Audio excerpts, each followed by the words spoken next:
What if your blind spot is keeping you from the success that you really want? I'm going to tell you a story here that I think is super applicable to wherever you might be right now.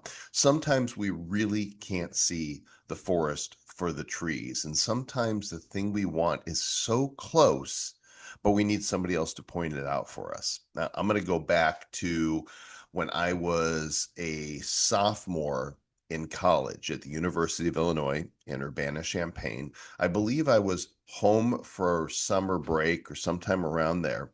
And growing up, I always loved music. I wasn't a great musician. I had a garage band and I sang with that garage band and played guitar, just not really well.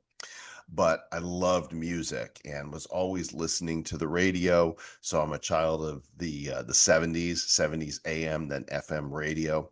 And in fact, I loved playing music so much that one time, probably when I was about 10 years old, my parents bought me a tape recorder, but it wasn't one of those small Radio Shack ones that just played tapes.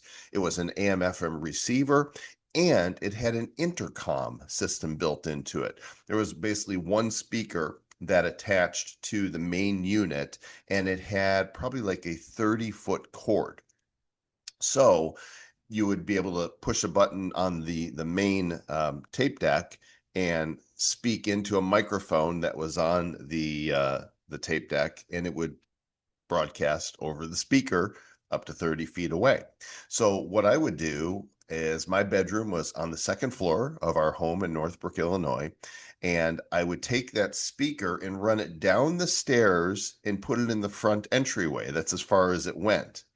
And then I would stick a little something where the button was to turn the intercom on so that the button would stay down, and I would play records in my room and the music would come out of the speaker into the microphone on the tape deck and play downstairs. I just took it upon myself to play DJ for my family. They're probably like trying to watch TV and I'm playing music in my room and sending it downstairs. It's just something I did from time to time. I liked to share my love of music even as a small child.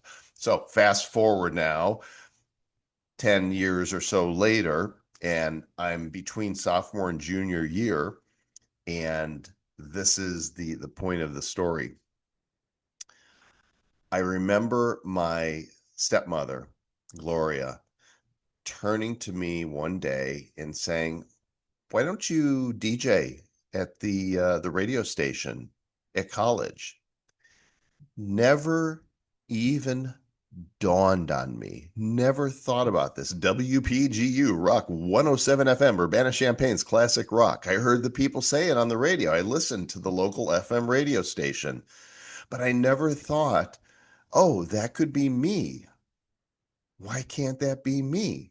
And so I went back to college that next semester, junior year, and asked to sign up for the dorm radio station, which was basically their training grounds that broadcast directly into the dormitories and probably nobody listened to. And then after doing that first semester, I got promoted and was on WPGU, Rock 107 FM. And now the police, da do do do da da da, because that was then. And that also opened the door for me to spin records in the local clubs and bars there in Champaign. And I ended up being a DJ at one of the main hangouts there on Green Street at the U of I. And of course, from there, when I moved to Texas after graduating college, I got a job at a local nightclub, and that opened up all kinds of new opportunities. But eventually, it led me to my first entrepreneurial venture, which was being a mobile DJ. I bought the speakers, I had the records, I bought the turntables, and all the gear that I needed, and I went out and sold myself. I went to apartment complexes and said, "Hey, how about we do a pool party for your residents? I'll play music, play some games with them. I'll charge you." It's probably like, I don't know, $50 an hour or something back then in 1987, I want to say. Whew, boy, I'm dating myself. And I hustled and I got the work. And then I got wedding receptions and class reunions and bar mitzvahs. I probably DJ'd 200 parties from the time I started through like 1995 when I gave it up and moved all into the internet. But this was my first entrepreneurial gig, and I don't know that it would have happened had a family member not said to me, "Hey, have you thought about being a DJ?" So, what's the moral of the story? The takeaway for you? Sometimes when we're in a rut, we're stuck between places, we're not sure what to do next. It might be a good idea to go to people that know you and love you, people that you trust, and ask a simple question.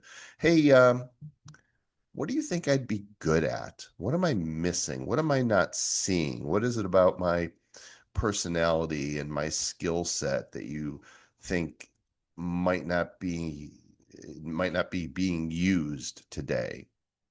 And then listen to what they say, and you might get an answer like, "Hey, have you ever thought of being a DJ?" Hope that's helpful. Thanks for listening.